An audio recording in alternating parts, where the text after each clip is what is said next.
Let's start the trek to Bamboo Bridge.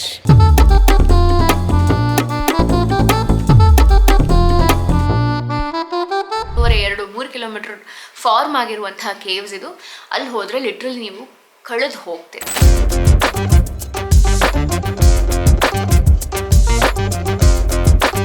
ಇವತ್ತು ಬೆಳಗ್ಗೆ ಎದ್ದ ತಕ್ಷಣ ನನಗೆ ಶಾಕ್ ಆಫ್ ಲೈಫ್ ಟೈಮ್ ಇತ್ತು. ನನ್ನ ಬ್ರೇಸ್ಲೆಟ್ ಕಳ್ಕೊಂಡ್ಬಿಟ್ಟೆ. ನಾನು ಸಿಕ್ಕಾಬಿಟ್ಟೆ ಬೇಜಾರಾಯಿತು.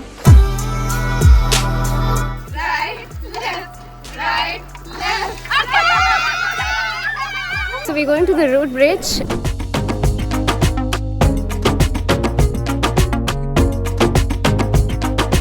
It is Shillong, time to shop.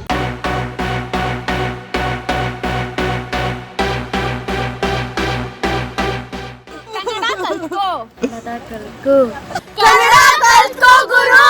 ರೋಮಾಂಚನವಿ Kannada.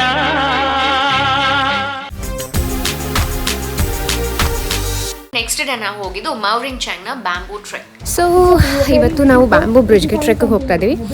ಅಲ್ಲಿಂದ ಒಂದು ಹೋಮ್ ಸ್ಟೇ, ನಾಳೆ ಚಿರಾಪಂಜಿ. ಎಲ್ಲಿವರೆಗೂ ಸೋಫಾ ಸೋ ಗುಡ್, ಸಖತ್ತಾಗಿದೆ. ಬಿಸಿಲು ಇದೆ, ಬಟ್ ಚಳಿನೂ ಇದೆ, ಟಾಲರೇಬಲ್. ರಾತ್ರಿ ಹೊತ್ತಾದರೆ ತುಂಬ ಜಾಸ್ತಿ ಚಳಿ ಆಗುತ್ತೆ. ನೋಡೋಣ ಹೇಗಾಗುತ್ತೆ ಅಂತ. ಈ ಬ್ಯಾಂಬೂ ಟ್ರೆಕ್ ಹೋಗೋದಕ್ಕೆ ಟ್ರಸ್ಟ್ ಮೀ, ನೀವು ಮೆಂಟಲಿ ಸಿಕ್ಕಾಪಟ್ಟೆ ಫಿಟ್ ಆಗಿರಬೇಕು. ಯಾಕಂದರೆ ಮೇಘಾಲಯದಲ್ಲಿ ನಿಮಗೆ ಒಂದು ವಿಷಯ ಕ್ಲಿಯರ್ ಮಾಡಿಬಿಡ್ತೀನಿ, ಸೆಕ್ಯೂರಿಟಿ ಅನ್ನೋದು, ಸೇಫ್ಟಿ ಅನ್ನೋದು ಝೀರೋ. ಅಂದರೆ ಇನ್ ಟರ್ಮ್ಸ್ ಆಫ್ ಯಾರಾದರೂ ಬಂದು ಏನಾದರೂ ನಿಮಗೆ ಮಾಡಿಬಿಡ್ತಾರ ಅಂದರೆ ಡೆಫಿನೆಟ್ಲಿ ನೋ. ಬಟ್ ನೀವು ಟ್ರೆಕ್ ಮಾಡ್ತಾ ಇರ್ಬೇಕಾದ್ರೆ ನಿಮಗೆ ಸೇಫ್ಟಿ ಮೆಷರ್ಸ್ ಏನಿದೆ, ಗೌರ್ಮೆಂಟ್ ಕಡೆಯಿಂದ ಪ್ರಿಕಾಷನರಿ ಮೆಷರ್ಸ್ ಏನಿದೆ, ಅಥವಾ ಅಲ್ಲಿ ಯಾರಾದರೂ ಒಬ್ರು ಇರ್ತಾರ ನೋಡ್ಕೊಳ್ಳೋಕ್ಕೆ, absolutely no. You have to go at your own risk. So ನೀವೇನೋ ರಿಸ್ಕ್ ತೊಗೊಂಡು ಹೋಗಬೇಕು. ಬಟ್ ಈ ಬ್ಯಾಂಬೂ ಟ್ರೆಕ್ ಅನ್ನೋದು ಜೀವನದ ಅತ್ಯಂತ ಅದ್ಭುತವಾದಂಥ ಎಕ್ಸ್ಪೀರಿಯನ್ಸ್. ನನ್ನ ಇಡೀ ಬದುಕನ್ನು ಒಂದು ಬಂಬು 2 ಮೊಳೆಯ ಮೇಲೆ ನಿಂತಿತ್ತು ಅಂತ ಹೇಳ್ಬೋದು. ಯಾಕೆಂದರೆ ಬ್ಯಾಂಬೂಗಳಲ್ಲಿ ಇವರು ಬ್ರಿಡ್ಜ್ನ ಮಾಡಿರ್ತಾರೆ. ಕೆಳಗಡೆ ಏನೂ ಬ್ಯಾಲೆನ್ಸ್ ಇರೋದಿಲ್ಲ. ಕೆಳಗಡೆ ಲಿಟ್ರಲಿ ಪಾತಾಳ ಇರುತ್ತೆ, ಸೈಡಲ್ಲಿ ಲಿಟ್ರಲಿ ಪಾತಾಳ ಇರುತ್ತೆ, ಅದ್ರ ಮೇಲೆ ಹತ್ಕೊಂಡು ಹೋಗಬೇಕು. So but it was a beautiful trek. Let's start the trek to Bamboo Bridge.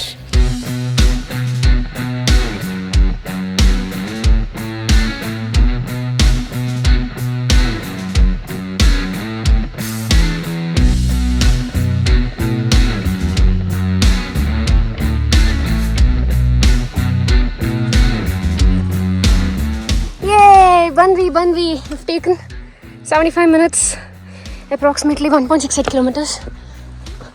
Oh God, it's very little step to keep your legs. Wow. The video is on. Yes. Hello. Bamboo where are you? Ayyo. Super careful. Super careful ಆಗಿರಬೇಕು. ನೋಡಿ ಇಷ್ಟೇ ಜಾಗ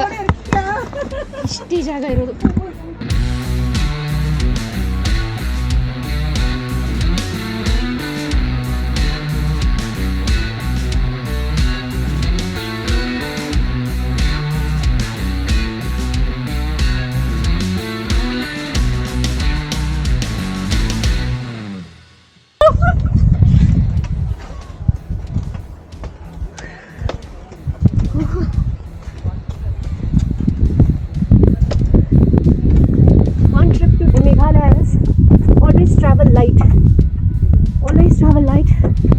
And that's all. And we have reached the final destination. Wow.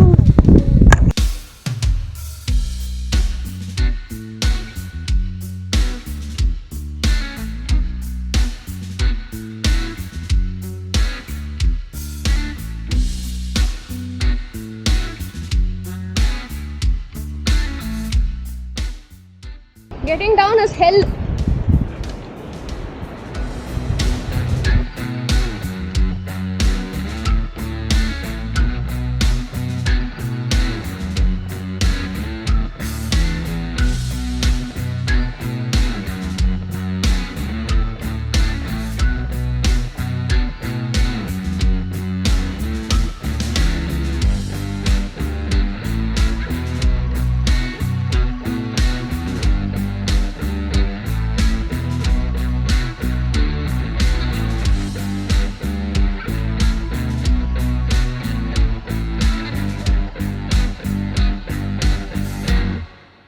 So ಇದೆಲ್ಲದನ್ನ ನೋಡ್ಕೊಂಡು ಬಂದಮೇಲೆ ಬರ್ತಾ ಒಂದು beautiful ಆಗಿರುವಂಥ ಫಾಲ್ಸ್ ಇತ್ತು, ಅಲ್ಲಿ ಸಖತ್ತಾಗಿ ಸ್ವಿಮ್ಮಿಂಗ್ ಕೂಡ ಮಾಡಿದೆ ನಾನು.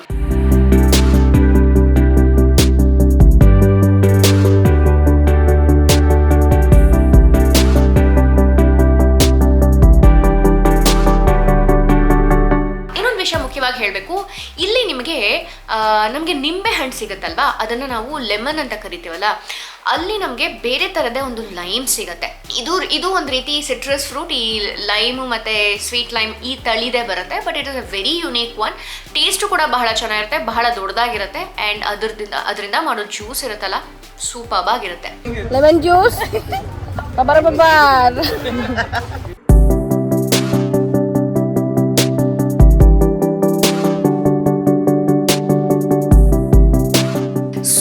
ಅದಾದ್ಮೇಲಿಂದ ಸಖತ್ತಾಗಿ ಬ್ಯಾಂಬೂ ಟ್ರೆಕ್ ಎಲ್ಲ ಮುಗಿಸ್ಕೊಂಡು ಒಂದಷ್ಟು ಫೋಟೋಸ್ ಎಲ್ಲ ತಕ್ಕೊಂಡು ಅಲ್ಲಿ ಸ್ವಿಮ್ಮಿಂಗ್ ಎಲ್ಲ ಮಾಡಿ ಅಲ್ಲಿ ಲೋಕಲ್ ವಾಟರ್ ಫಾಲ್ಸ್ ಅಲ್ಲಿ ಮೇಲ್ ಬಂದಾದ್ಮೇಲೆ ಅಲ್ಲಿ ಅದ್ಭುತವಾಗಿರೋ ಖಾಸಿ ಫುಡ್ ನ ಸ್ಟ್ರೀಮ್ ಪಕ್ಕದಲ್ಲಿ ಕುತ್ಕೊಂಡು ತಿಂದ್ವಿ. It is the Khasi food.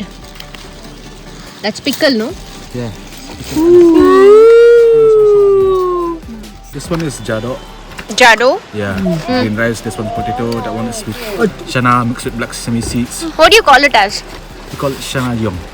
Huh? Chana yum. Chana yum. Yes. Okay, And this looks one beautiful. is cabbage.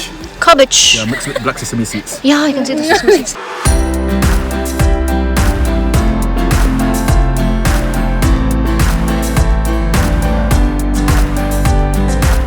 ಇನ್ನು ಇಲ್ಲಿ ಬ್ಯೂಟಿ ಏನಪ್ಪಾ ಅಂತಂದ್ರೆ, ಇಲ್ಲಿ ನೀವು ದುಡ್ಡು ಕೊಟ್ಟು ನೀರು ತಗೋಬೇಕು ಅಂತ ಏನಿಲ್ಲ. ಇಲ್ಲಿ ನೀರು ಎಷ್ಟು ಪ್ಯೂರ್ ಆಗಿದೆ ಅಂದರೆ ಎಲ್ಲಿ ಬೇಕಾದರೂ ಹಾಗೆ ಹಿಡ್ಕೊಂಡು ಕುಡಿಬೋದು. ಸೊ ಅಲ್ಲೇ ಸ್ಟ್ರೀಮ್ ವಾಟರಲ್ಲಿ ನೀರೆಲ್ಲ ಕುಡಿದು ಅಲ್ಲಿ ಒಂದಷ್ಟು ಮಕ್ಕಳನ್ನ ಭೇಟಿಯಾದ್ವಿ. ಸೊ ಈ ಖಾಸಿ ವಿಲೇಜ್, ಈಸ್ಟ್ ಖಾಸಿಯ ಕೆಲವಷ್ಟು ವಿಲೇಜಸ್ಸಲ್ಲಿ ಇವರುಗಳಿಗೆ ವಿಸ್ಲಿಂಗ್ ನೇಮ್ ಅಂತ ಇರುತ್ತೆ.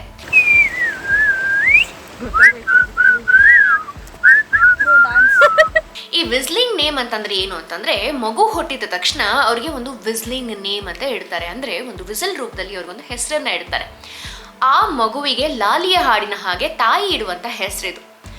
ಆ ಮಗು ಹುಟ್ಟಿದ ತಕ್ಷಣ ತಾಯಿ ಇಡುವಂತಹ ಹೆಸರು ಆ ಮಗುವಿಗಿರುವಂತಹ ಯುನೀಕ್ ಹೆಸರಾಗಿರುತ್ತೆ. ಆ ಮಗು ಸಾಯ್ತಿದ್ದ ಹಾಗೂ ಆ ಮಗುವಿನ ಜೊತೆಗೆ ಆ ಹೆಸರು ಕೂಡ ಹೊರಟು ಹೋಗುತ್ತೆ. ಇನ್ನು ಕಾಡುಗಳಲ್ಲಿ ಅಥವಾ ಬೆಟ್ಟ ಗುಡ್ಡುಗಳಲ್ಲಿ ಪ್ರಕೃತಿಯ ಜೊತೆಗೆ ಒಬ್ಬರಾಗಿರೋದಕ್ಕೋಸ್ಕರ ಈ ವಿಸ್ಲಿಂಗ್ ನೇಮ್ ಮೂಲಕ ಒಬ್ಬರನ್ನ ಒಬ್ಬರು ಕರ್ಕೋತಾರೆ. ಎಂಥ ಬ್ಯೂಟಿಫುಲ್ ಟ್ರೆಡಿಷನ್ ಅಲ್ವಾ ಇದು.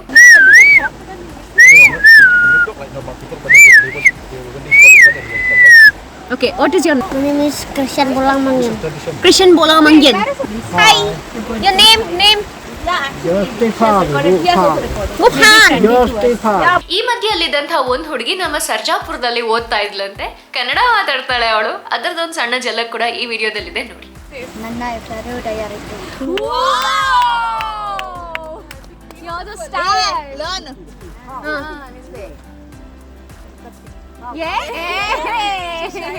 ಓಕೆ, ನಿಮಗೆ ಬೆಂಗಳೂರು ಇಷ್ಟನಾ ಮೇಘಾಲಯ ಇಷ್ಟನಾ? ಬೆಂಗಳೂರು.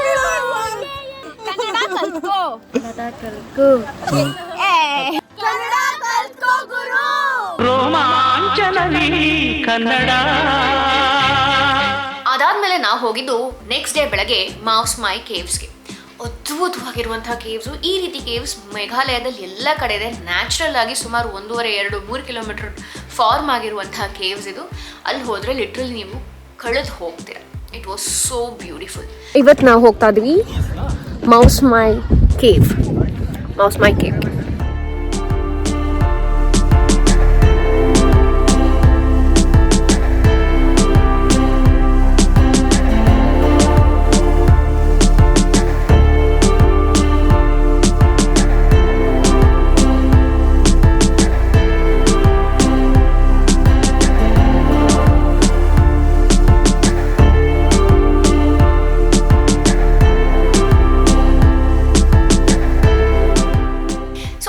ಲೋಕಲ್ ಕಾಸ್ಟ್ಯೂಮ್ ಹೆಸರು ಧಾರೋ ಅಥವಾ ಜೈಸೆಮ್ ಅಂತ. ಇದನ್ನ ಹಾಕೊಂಡು ಒಂದಷ್ಟು ಫೋಟೋಸ್ ಎಲ್ಲ ತೆಕ್ಕೊಂಡಾಯ್ತು, ಡ್ಯಾನ್ಸ್ ಗೇನ್ಸ್ ಎಲ್ಲ ಮಾಡಿ ಆಯ್ತು. Okay, so Khasi traditional dress ರಿಯಾಮ್ಟನ್ ರಾಯ್ ಹಾಕೋತಾ ಇದೀನಿ. ಇದು ಹೇಗೆ ಕಾಣುತ್ತೆ ಅಂದ್ರೆ ಹೀಗೆ ಕಾಣುತ್ತೆ. So let me see how I want to look. Excited.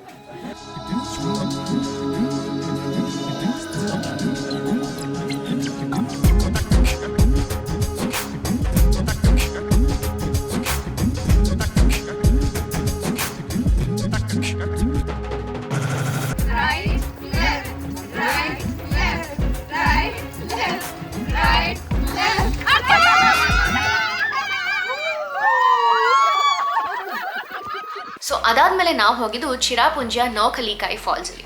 ಈ ಫಾಲ್ಸ್ಗೆ ಒಂದು ಲೆಜೆಂಡ್ ಇದೆ. ಏನಂದರೆ ಲಿಕಾಯಿ ಅನ್ನುವಂಥ ಒಂದು ಹೆಣ್ಣು ತನಗೆ ಒಂದು ಪುಟ್ಟ ಮಗು ಇರುತ್ತೆ, ತನ್ನ ಗಂಡನ ಜೊತೆಗೆ ಬಾಳ್ವೆ ಮಾಡ್ತಾ ಇರ್ತಾಳೆ. ಬಟ್ ದಿಢೀರಂತ ಆಕೆಯ ಗಂಡ ಸತ್ತು ಹೋಗ್ತಾನೆ.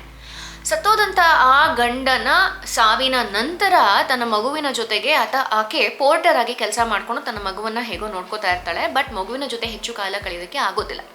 ಸೊ ತನ್ನ ಬದುಕಿಗೆ ಆಸರೆ ಬೇಕು ಅನ್ನೋ ಕಾರಣಕ್ಕೆ ಆಕೆ ಮದುವೆ ಆಗ್ತಾಳೆ. ಮದುವೆ ಆದ ನಂತರ ತನ್ನ ಕೆಲಸದ ಮಧ್ಯೆ ಇರುವಂಥ ಎಲ್ಲ ಬಿಡುವಿನ ಸಮಯದನ್ನು ಆಕೆ ಮಗುವಿಗೆ ಕೊಡ್ತಾ ಇದ್ದಾಳೆ. ನನಗೆ ಯಾವುದೂ ಬಿಡುವಿನ ಸಮಯ ಕೊಡ್ತಾ ಇಲ್ಲ ಅನ್ನುವಂಥ ಜಲಸಿಗೆ ಗಂಡ ಏನು ಮಾಡ್ತಾನೆ ಅಂತ ಅಂದರೆ ಆ ಮಗುವನ್ನು ಕೊಂದು ಆ ಮಗುವಿನ ತಲೆ ಹಾಗೆ ಬೆರಳನ್ನು ಬಿಸಾಕ್ಬಿಟ್ಟು ಮಿಕ್ಕ ದೇಹದಲ್ಲಿ ಅಡುಗೆ ಮಾಡಿ ಇಟ್ಬಿಡ್ತಾನೆ. ಕೆಲಸದಿಂದ ಹಸುಕೊಂಡು ಬಂದಂತಹ ತಾಯಿ ಏನು ಮಾಡ್ತಾಳೆ ಗೊತ್ತಿಲ್ಲದೆ ತನ್ನ ಮಗುವಿನ ಮಾಂಸದಿಂದ ಮಾಡಿರುವಂತಹ ಅಡುಗೆನೇ ತಿಂದುಬಿಡ್ತಾಳೆ. ತಿಂದಾದ ನಂತರ ಅಲ್ಲಿನ ಜನಕ್ಕೆ ಎಲೆ ಅಡಿಕೆ ಹಾಕೊಳ್ಳೋ ಪದ್ಧತಿ ಇದೆ. ಈ ಎಲೆ ಅಡಿಕೆ ಬಗ್ಗೆ ನಾನು ಆಮೇಲೆ ಮಾತಾಡ್ತೀನಿ. ಸೊ ಈ ಎಲೆ ಅಡಿಕೆ ಹಾಕೊಳ್ಳೋ ಪದ್ಧತಿ ಇರೋದ್ರಿಂದ ತನ್ನ ಎಲೆ ಅಡಿಕೆ ಇಡೋ ಜಾಗಕ್ಕೆ ಹೋಗಿ ನೋಡಿದಾಗ ಅಲ್ಲೊಂದು ಪುಟ್ಟ ಬೆರಳು ಕಾಣಿಸುತ್ತೆ. ಆಗ ಗೊತ್ತಾಗುತ್ತೆ ತನ್ನ ಗಂಡ ತನ್ನ ಮಗುವನ್ನೇ ಕೊಂದು ಬಿಟ್ಟು ಅದರಿಂದ ಅಡುಗೆ ಮಾಡಿ ನನಗೆ ಹಾಕದ. ಆಗ ಆ ಲಿಕಾಯಿ ಬೆಟ್ಟದ ತುದಿಗೆ ಹೋಗಿ ಶೋಕ ತಪ್ತಳಾಗಿ ಅಲ್ಲಿಂದ ಧುಮುಕ್ತಾಳೆ. ಆಗ ಆಗಿದ್ದೇನೆ ನೌಕಲಿಕಾಯಿ ಫಾಲ್ಸ್ ಅಂತ ಹೇಳಲಾಗತ್ತೆ. ಅತ್ಯಂತ ಎತ್ತರದ ಅದ್ಭುತವಾಗಿರುವಂತಹ ಫಾಲ್ಸ್ ಇದು. ಆದರೆ ಈ ಕತೆ ಕೇಳಾದ್ಮೇಲೆ ಆ ಫಾಲ್ಸ್ನ ಸೌಂದರ್ಯ ಸವಿಯೋದಕ್ಕೂ ಆಗೋದಿಲ್ಲ.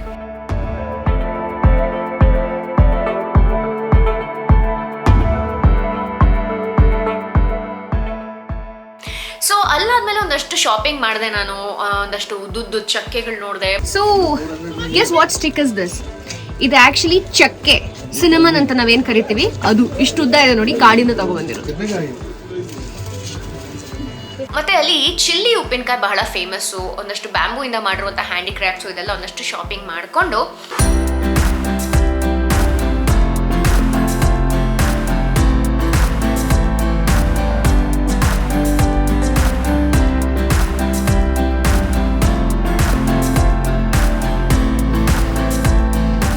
ಅದಾದ ನಂತರ ನಾವು ಇನ್ನೊಂದು ಫಾಲ್ಸ್ಗೆ ಹೋದ್ವಿ, ಡೈಂಟಲೆನ್ ಫಾಲ್ಸ್ ಅಂತ ಅಂದ್ಬಿಟ್ಟು. ಅದು ಕೂಡ ತುಂಬ ಕ್ಯೂಟ್ ಆಗಿತ್ತು. ಬಟ್ ಅಷ್ಟೇನು ಟ್ರೆಕ್ ಮಾಡ್ಕೊಂಡು ಹೋಗಿ ನೋಡೋಷ್ಟನ್ನು ಅದ್ಭುತವಾಗಿ ಇರಲಿಲ್ಲ. But it's okay because it was winter.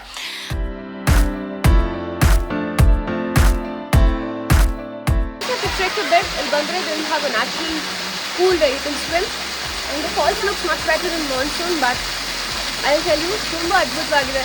and I'm sure the camera won't do any justice to Meghalaya. You have to come and witness it mentally.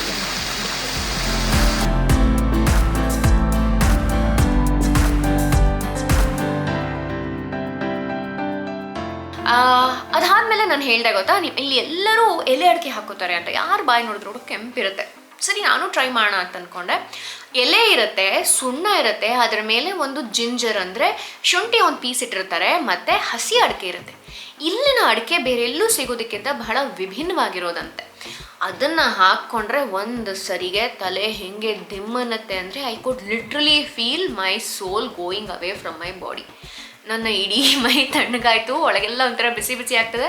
ನಾನು ಅಂದ್ಕೊಂಡೆ ನಾನು ಸತ್ತೇ ಹೋಗ್ತೀನಿ ಅಂತ ಅಂದ್ಬಿಟ್ಟು ನನ್ನ ಟ್ರಾವೆಲ್ ಗೈಡ್ ಏನಿದ್ದಾರೆ ನಿಯೋಲ್ ಅಂತ, ಅವ್ರಿಗೆ ಕೇಳ್ತಿದ್ದೆ, ನಿಯೋಲ್ ಏನಿದು ಏನಾಗ್ತದೆ ನನಗೆ ಅಂದರೆ, why did you eat so much lime ಅಂತಂದ ಅವನು. ಅಂದರೆ ಲೈಮ್ ಸ್ಟೋನ್ ಅಂದರೆ ಸುಣ್ಣ ಯಾಕೆ ಅಷ್ಟೊಂದು ತಿಂದೆ ಅಂತ. ಡೆಫಿನೆಟ್ಲಿ ನನಗೆ ಗೊತ್ತಿರಲಿಲ್ಲ. ಬಟ್ ಆ 15 ನಿಮಿಷ ಅಂತೂ ಹೇಗಾಗಿತ್ತು ಅಂದರೆ, ಒಂದ್ಸರಿ ಯಾವುದಕ್ಕೂ ನಮ್ಮ ಅಪ್ಪ ಅಮ್ಮಂಗೆ ಕಾಲ್ ಮಾಡಿಬಿಟ್ಟು ಒಂದು ಕೊನೆ ಸರಿ ಮಾತಾಡಬೇಡ ಅನ್ನೋ ಥರ ಆಗಿತ್ತು. ಹೀಗಾಗಿ ಮೇಘಾಲಯಕ್ಕೆ ಹೋದರೆ ದಯವಿಟ್ಟು ಅಲ್ಲಿನ ಎಲೆ ಅಡಿಕೆ ಮಾತ್ರ ಟ್ರೈ ಮಾಡೋಕ್ಕೆ ಹೋಗ್ಬೇಡಿ. ಸೊ ಅದಾದಮೇಲೆ ನಾವು ವೈಸಾಕ್ ಡಾಂಗ್ ವಾಟರ್ ಫಾಲ್ಸಿಗೆ ಹೋದ್ವಿ. ಅದೆಲ್ಲ ಆದ ನಂತರ ನಾವು ಹೋಗಿದ್ದು ನಮ್ಮ ಜೀವನದ ಅತ್ಯಂತ ಕಷ್ಟಕರವಾದಂಥ ಗಳಿಗೆಯನ್ನು ನೋಡಲಿಕ್ಕೆ. So we're going to the road bridge and it is 3,500 steps downhill. It's already, what's the time? What's the time? 4 o'clock. Okay. 5 o'clock. So ನೋಡೋಣ ಕೆಳಗಡೆ ಎಷ್ಟೊತ್ತಿಗೆ ಇಳಿತೀವಿ ಅಂತ. It's 3,500 steps right? ನೋಡೋಣ ಬದುಕಿದ್ರೆ. ಕೈ ಕಾಲು ನೋಯ್ತದೆ, ಪದ ಹಾಡ್ತಿದೆ ನನಗೆ. ದಿಸ್ ಕ್ಯೂಟೀಸ್ ಇದು ಮಾಡ್ತಿದ್ದಾರೆ ಟ್ರೆಕ್ಕಿಂಗ್ ಈಸಿ ಆಗಬೇಕು ಅಂತ ಅಂದ್ಬಿಟ್ಟು 30 ರೂಪಾಯಿ ಅಂತ ಕೋಲು. ನಾನು ಊರಿಂದ ತೊಗೊಂಬಂದೆ. ಸಂಜೆ 5 ಗಂಟೆಗೆ ಶುರು ಮಾಡಿದ್ವಿ. ಹತ್ತಾ ಇದೀವಿ ಇಳಿತಾ ಇದೀವಿ ಜೀವ ಕೈಗೆ ಬಂದ ಹಾಗಾಯಿತು. ಬಟ್ ಹೋಮ್ ಸ್ಟೇ ಬರ್ತಾ ಇಲ್ಲ. ಕೊನೆಗೂ ಅಂತೂ ಹೋಮ್ ಸ್ಟೇಗೆ ರೀಚ್ ಆದ್ವಿ. ರಾತ್ರಿ ಆಗೋಷ್ಟೊತ್ತಿಗೆ ಕೈಕಾಲೆಲ್ಲ ಬಿದ್ದೋಗಿತ್ತು. ನಡೆಯೋದೊಂಥರ ಪೆಂಗ್ವಿನ್ಗಳು ಥರ ನಡೀತಾ ಇದ್ವಿ. ಒಬ್ಬರ ಕಾಲು ಎಳಿತಿದೆ, ಒಬ್ಬರ ಕೈ ಎಳಿತಿದೆ, ಒಬ್ಬರ ತಲೆ ಸುತ್ತಿದೆ. ಹಾಗೋ ಹೀಗೋ ರೀಚ್ ಆದಮೇಲೆ ನಾವು ನೆಕ್ಸ್ಟ್ ಡೇ ಹೋಗಿದ್ದು ರೂಟ್ ಬ್ರಿಡ್ಜ್ಗೆ.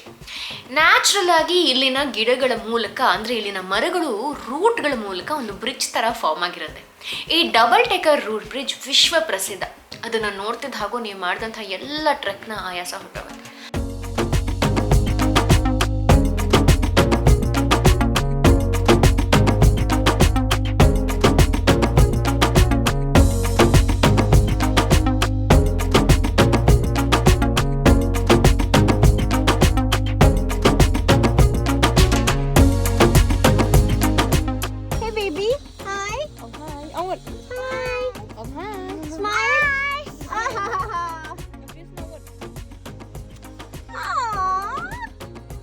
ಆ ರೂಟ್ ಬ್ರಿಡ್ಜ್ ನೋಡ್ಕೊಂಡು ಮತ್ತೆ ಟ್ರೆಕ್ ಮಾಡಿ ಮಾಡಿ ಮಾಡಿ ಮಾಡಿ ಮಾಡಿ ರೈನ್ಬೋ ಫಾಲ್ಸ್ಗೆ ಹೋದ್ವಿ. ಈ ರೈನ್ಬೋ ಫಾಲ್ಸ್ ಕೂಡ ಅದ್ಭುತವಾಗಿರುವಂಥ ಒಂದು ಫಾಲ್ಸ್. ಬಟ್ ಬಿಸಿಲು ಜಾಸ್ತಿ ಇದ್ದಾಗ, ನೀರು ಜಾಸ್ತಿ ಇದ್ದಾಗ ಅಲ್ಲಿ ಅದ್ಭುತವಾದಂಥ ರೈನ್ಬೋ ಫಾರ್ಮ್ ಆಗುತ್ತೆ. ಅನ್ಫಾರ್ಚುನೇಟ್ಲಿ ನಾವು ವಿಂಟರ್ಗೆ ಹೋಗಿದ್ದಿದ್ದು, ಬಟ್ ಸ್ವಲ್ಪ ಕ್ಲೌಡಿ ಆಗೋ ಇದ್ದಿದ್ದರಿಂದ ನಾವು ರೈನ್ಬೋ ನೋಡೋಕ್ಕಾಗಿರ್ಲಿಲ್ಲ. ಆದರೂ ಸಮಸ್ಯೆ ಇಲ್ಲ, ಯಾಕಂದರೆ ಆ ಫಾಲ್ಸ್ ಅಷ್ಟು ಅದ್ಭುತವಾಗಿತ್ತು. ರೈನ್ಬೋ ಫಾಲ್ಸ್ ನೋಡಾಗಿದ ನಂತರ ಬ್ಲೂ ಲಗೂನಲ್ಲಿ ಬಂದು ಬಿದ್ದು ಸಖತ್ ಈಜಾಡಿ ಮಜಾ ಮಾಡಿ ಅಲ್ಲೊಂದಷ್ಟು ಕನ್ನಡದವ್ರನ್ನೆಲ್ಲ ಭೇಟಿ ಮಾಡಿ ಅಲ್ಲಿ ಸೂಪರ್ ಆಗಿರೋ ಮ್ಯಾಗಿ ಮತ್ತು ಟೀ ಕುಡಿದು ವಾಪಸ್ ಬಂದು ರೆಸ್ಟ್ ಮಾಡೋಷ್ಟೊತ್ತಿಗೆ ಹರ ಹರ ಶಿವ ಶಿವ ಅಂತ ಅನ್ಸ್ಬಿಡ್ತು. ಇಷ್ಟೆಲ್ಲದರ ಮಧ್ಯೆ ಅವತ್ತಿನ ದಿನ ಬೆಳಗ್ಗೆ ನನ್ನ ಕೈಯಲ್ಲಿದ್ದಂಥ ಬ್ರೇಸ್ಲೆಟ್ ಕಳೆದೋಗಿತ್ತು. So it's day 5 of Meghalaya and day 6 of my journey. ಇವತ್ತು ಬೆಳಗ್ಗೆ ಎದ್ದ ತಕ್ಷಣ ನನಗೆ ಶಾಕ್ ಆಫ್ ಲೈಫ್ ಟೈಮ್ ಇತ್ತು. ನನ್ನ ಬ್ರೇಸ್ಲೆಟ್ ಕಳ್ಕೊಂಬಿಟ್ಟೆ. ನಾನು ಸಿಕ್ಕಾಪಟ್ಟೆ ಬೇಜಾರಾಯಿತು. And what I usually do is that, ನಾನು ಏನಾದರೂ ಕಳ್ಕೊಂಡಾಗ ಧರ್ಮಸ್ಥಳದ ಅಣ್ಣಪ್ಪ ಸ್ವಾಮಿಗೆ ಬೇಡ್ಕೋತೀನಿ ಸಿಗಬೇಕು ಅಂತ ಅಂದ್ಬಿಟ್ಟು. ಅದು ಕಾಕತಾಳೀಯನ, ನಂಬಿಕೆನ ಅಥವಾ ಪವಾಡನ, ಅದು ನಿಮ್ಮ ವಿವೇಚನೆಗೆ ಬಿಟ್ಟಿದ್ದು. ಬಟ್ ನನಗೆ I got my bracelet and I am so happy. ನನ್ನ ರೂಮ್ ಎದುರುಗಡೆನೇ ಬಿದ್ದಿತ್ತು. ಯಾಕಂದರೆ ನಾನು ಟ್ರೆಕ್ಕಿಂಗ್ ಮಾಡುವಾಗ ಏನಾದರೂ ಬಿದ್ದುಬಿಟ್ಟಿದ್ದರೆ ದೇವ್ರಾಣೆ ಸಿಗ್ತಾ ಇರಲಿಲ್ಲ. I am so happy that I found again. And Kannammal ಅಂತ ನನ್ನ ಜೊತೆಗೆ ಟ್ರಾವೆಲ್ ಮಾಡ್ತಾರೋ ಟ್ರಾವೆಲರ್ ಕಣ್ಣಗೆ ಬಿತ್ತದು. I feel it's because of Annappa. So ಒಂದಷ್ಟು ಫೋಟೋಸ್ ಎಲ್ಲ ತೆಕ್ಕೊಂಡು ರಾತ್ರಿ ಬಂದು ಮಲಗಾದ್ಮೇಲೆ ಕಾಲು ಮಸಾಜ್ ಮಾಡಿಸ್ಕೊಂಡು ನಿದ್ದೆ ಮಾಡಿದ್ಮೇಲೆ ಗೊತ್ತಾಯಿತು ಜೀವನ ಇಷ್ಟೊಂದು ಕಷ್ಟ ಇದೆ. ನಾಳೆ ಮತ್ತೆ 3500 ಸ್ಟೆಪ್ಸ್ ಹತ್ಕೊಂಡು ಹೋಗಬೇಕು ಅಂತ. ಲಿಟ್ರಲಿ ನಾವು ಹೇಗೆ ಒದ್ದಾಡಿದ್ದೀವಿ ಅಂದರೆ ಆ 3500 ಸ್ಟೆಪ್ಸ್ ಹತ್ತಬೇಕಲ್ಲ ಅನ್ನೋ ಹೆದರಿಕೆಯಲ್ಲಿ ಕಷ್ಟಪಟ್ಕೊಂಡು ಕಣ್ಣು ಮುಚ್ಕೊಂಡು ಹತ್ತೋಕ್ಕೆ ಶುರು ಮಾಡಿದ್ವಿ ಅವತ್ತಿನ ದಿನ ಬೆಳಗ್ಗೆ. So day 6 in Meghalaya and day 7 of my trip. Last and the hardest day. ಯಾಕಂದರೆ ಇವತ್ತು ಶಿಲಾಂಗ್ ರೀಚ್ ಆಗಿಬಿಟ್ರೆ ಈ ಥರ ಟ್ರೆಕ್ ಎಲ್ಲ ಏನೂ ಇರೋದಿಲ್ಲ. ಬಟ್ ಈಗ ಸುಮಾರು 3500 ಮೆಟ್ಲುಗಳನ್ನು ಹೀಗೆ ಹತ್ಕೊಂಡು ಹೋಗಬೇಕು. ಸೊ ಅವ್ರು ಹೇಳೋದು 3500 ಅಂತ, ಅದಕ್ಕಿಂತ ಜಾಸ್ತಿ ಇದೆ ಅಂತ ಅನಿಸುತ್ತೆ. So this is gonna B one of the toughest challenges considering ನಮ್ಮ ಹೆಲ್ತ್ ಕಂಡೀಷನ್. ಯಾಕಂದರೆ ಇಲ್ಲಿ ಬಂದಾಗಿಂದ ಪ್ರತಿದಿನ ಟ್ರೆಕ್ ಮಾಡ್ತಾನೆ ಇದ್ದೀವಿ. ಪ್ರತಿದಿನ ಏನಿಲ್ಲ ಅಂದರೂ 15,000-16 ಸಾವಿರ ಸ್ಟೆಪ್ಸ್ ನಡೀತಾ ಇದ್ದೀವಿ. ಆ್ಯಂಡ್ 9-10 ಕಿಲೋಮೀಟರ್ ನಡೀತಾ ಇದ್ದೀವಿ. ಸೊ ಅದೆಲ್ಲ ಕನ್ಸಿಡರ್ ಮಾಡಿದ್ರೆ ಲಿಟ್ರಲಿ ಬಾಡಿ ಒಂಥರ ಊನ ಆಗೋಗ್ಬಿಟ್ಟಿದೆ. ಆದರೆ we have to do it, we have to cross it, no the way. But ನಮ್ಮ ಬ್ಯಾಗ್ಸ್ನ ತೊಗೊಂಬರೋದಕ್ಕೋಸ್ಕರ ಇಲ್ಲಿ ಲೋಕಲ್ಸ್ ಹೆಲ್ಪ್ ಮಾಡ್ತಾರೆ. But you will have to pay them. So ನಮಗೆ ವೆಯ್ಟ್ ಎತ್ಕೊಂಡು ಮೇಲೆ ಹತ್ತಬೇಕು ಅಂದಾಗ ಒಂದು ಸಣ್ಣ ಸೂಜಿ ಕೂಡ ಜಾಸ್ತಿ ವೆಯ್ಟ್ ಅನಿಸುತ್ತೆ. ಹೀಗಾಗಿ we had to hire them. ನೋಡೋಣ ಮೇಲೆ ಹೋದ್ಮೇಲೆ ಹೇಗಿರುತ್ತೆ ಪರಿಸ್ಥಿತಿ ಅಂತ. ಅದಾದಮೇಲೆ ಇವತ್ತು ಸಂಜೆ ಹೋಗಿ will be going to secret forest. ಅಲ್ಲಿ 5 ಎಲಿಮೆಂಟ್ಸ್ನ, ಅಂದರೆ ಪಂಚಭೂತ ಅಂತ ನಾವೇನು ಕರಿತೀವಿ, ಅದನ್ನು ಅಲ್ಲಿ ಇಲ್ಲಿನ ಜನ ಪ್ರೇ ಮಾಡ್ತಾರೆ. ಅದಾದಮೇಲೆ ನಾವು ಶಿಲಾಂಗ್ ಹೋಗ್ತಾ ಇದ್ದೀವಿ. ಶಿಲಾಂಗಲ್ಲಿ ಒಂದು ಸಣ್ಣ ಪುಟ್ಟ ಶಾಪಿಂಗ್ ಮಾಡಿಕೊಂಡು may be will have nice dinner and will crash. ನಾಳೆ ಗೋವಾ ಹೊಟ್ಟಿಗೆ ಹೋದರೆ the trip will end. This is about it.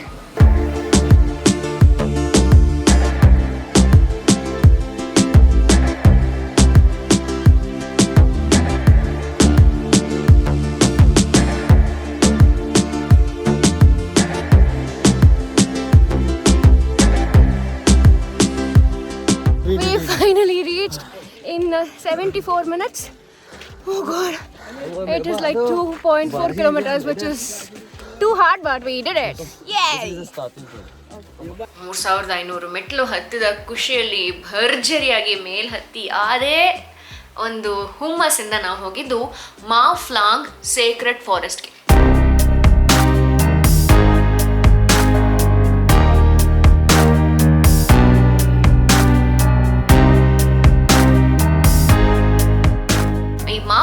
ಸೇಕ್ರೆಸ್ಟ್ forest ಅನ್ನುವಂಥದ್ದು ಒಂದು ಅದ್ಭುತವಾದ ಟ್ರೆಡಿಷನ್ಗೆ ಒಂದು ದ್ಯೋತಕ ಅಂತ ಹೇಳ್ಬೋದು.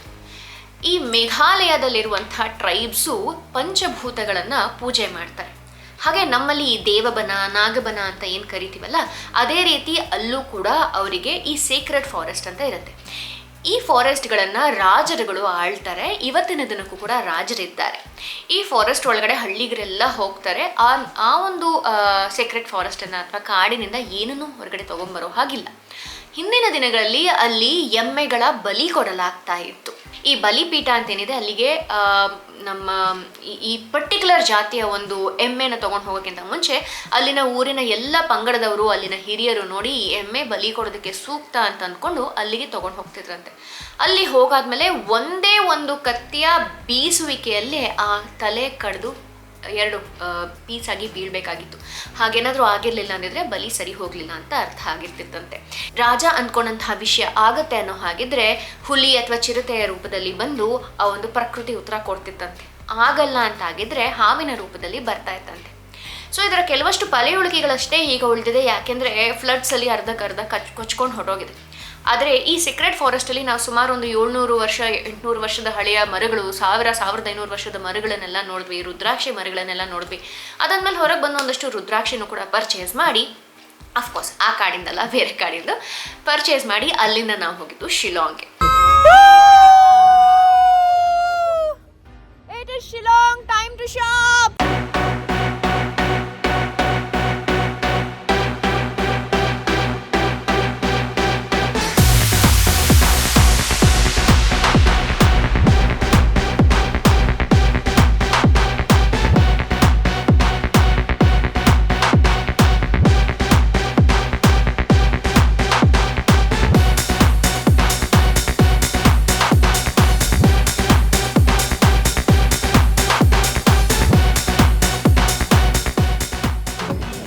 ಎಳ್ಳು ಜೊತೆಗೆ route and something like lotus stem, something like that. Yeah, something like that. And something like groundnut. Mix of everything. But no taste at all. There's a lot of taste. Unexplainable taste. Puri and rice only. Say hi, Neol. Hi. So we are shopping in Shillong Police Bazaar with Neol. Hi. So ಅದೆಲ್ಲದನ್ನ ನೋಡಾದ್ಮೇಲೆ ರಾತ್ರಿ ಬಂದು ನಿದ್ದೆ ಮಾಡಾದ್ಮೇಲೆ ಬೆಳಗ್ಗೆ ಎದ್ದು ಗೌಹಾಟಿಗೆ ವಾಪಸ್ ಬಂದ್ವಿ. ಗೌಹಾಟಿಗೆ ವಾಪಸ್ ಬಂದಮೇಲೆ ಬ್ರಹ್ಮಪುತ್ರ ಕ್ರೂಸ್ಗೆ ಹೋಗೋಣ ಅಂತ ಅನ್ನಿಸ್ತು. ಈ ಬ್ರಹ್ಮಪುತ್ರ ಕ್ರೂಸ್ ಒಂದು ಅದ್ಭುತವಾದಂತಹ ಜಾಗ. ಸುಮಾರು 4:30 ಅಷ್ಟೊತ್ತಿಗೆ ನಿಮಗೆ ಅಲ್ಲಿ ಚೆಕ್ ಇನ್ ಆಗಬೇಕು. 750 ರೂಪಾಯಿನೋ ಅಪ್ಪರ್ ಡೆಕ್ಗೆ, 600 ರೂಪಾಯಿ ಲೋವರ್ ಡೆಕ್ಗೆ. ಸೊ ಅಲ್ಲಿ ಆರಾಮಾಗಿ ನೀವು ಸನ್ಸೆಟ್ನ ನೋಡ್ಬೋದು. ಒಳ್ಳೆ DJ ಇರುತ್ತೆ, ಮ್ಯೂಸಿಕ್ ಇರುತ್ತೆ, ನೀವು ಎಂಜಾಯ್ ಕೂಡ ಮಾಡ್ಬೋದು. At the same time Brahmaputra ನದಿ ನೋಡೋದೇ ಒಂದು ಬಹಳ ಖುಷಿ. Hi girls.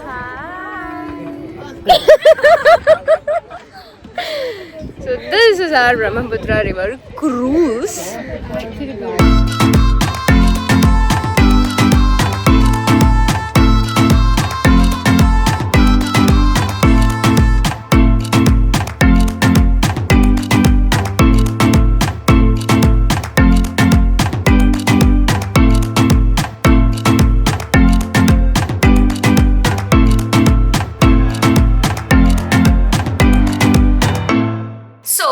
ಬ್ರಹ್ಮಪುತ್ರ ನದಿನ ನೋಡಾದ್ಮೇಲೆ ಅಲ್ಲಿ ಲೋಕಲ್ ಊಟ ಮಾಡಾದ್ಮೇಲೆ ಎಲ್ಲರೂ ಹೊರಟರು. ಅವರವರ ಬಸ್ಸಸ್ಸು ಅವರವರ ಫ್ಲೈಟ್ಸ್ ಇತ್ತು ಅಂತ ಎಲ್ಲರೂ ಡಿಪಾರ್ಟ್ ಆದರು. ಆದರೆ ನಾನು ಅವತ್ತಲ್ಲೇ ಉಳ್ಕೊಂಡೆ. ಬಿಕಾಸ್ ನನಗೆ ನೆಕ್ಸ್ಟ್ ಡೇ ಸಂಜೆ ಫ್ಲೈಟ್ ಇತ್ತು. ನೆಕ್ಸ್ಟ್ ಡೇ ಇದ್ದಿದ್ದರಿಂದ ಬೆಳಗ್ಗೆ ಎದ್ದು ಗೌಹಾಟಿಯ ಬಜಾರ್ಗಳಲ್ಲಿ ಹೋಗಿ ಒಂದಷ್ಟು ಲೈಮು ಅದು ಇದು ಎಲ್ಲ ಶಾಪಿಂಗ್ ಮಾಡಿ ಮೋಮೋ ತಿಂದು ಸಕ್ಕತ್ತಾಗಿತ್ತು momo. That's one of the best places you get momo in.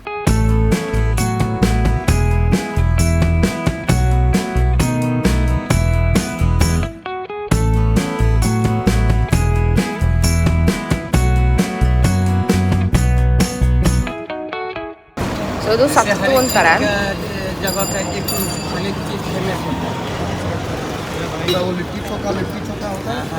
It's nice.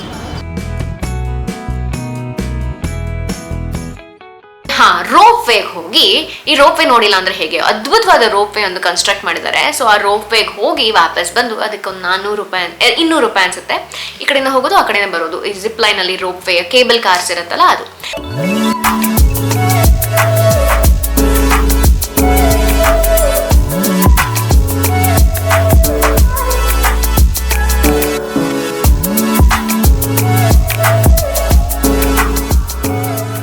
So we are going to the famous legendary chef Otto Locker's house to eat okoyo khana.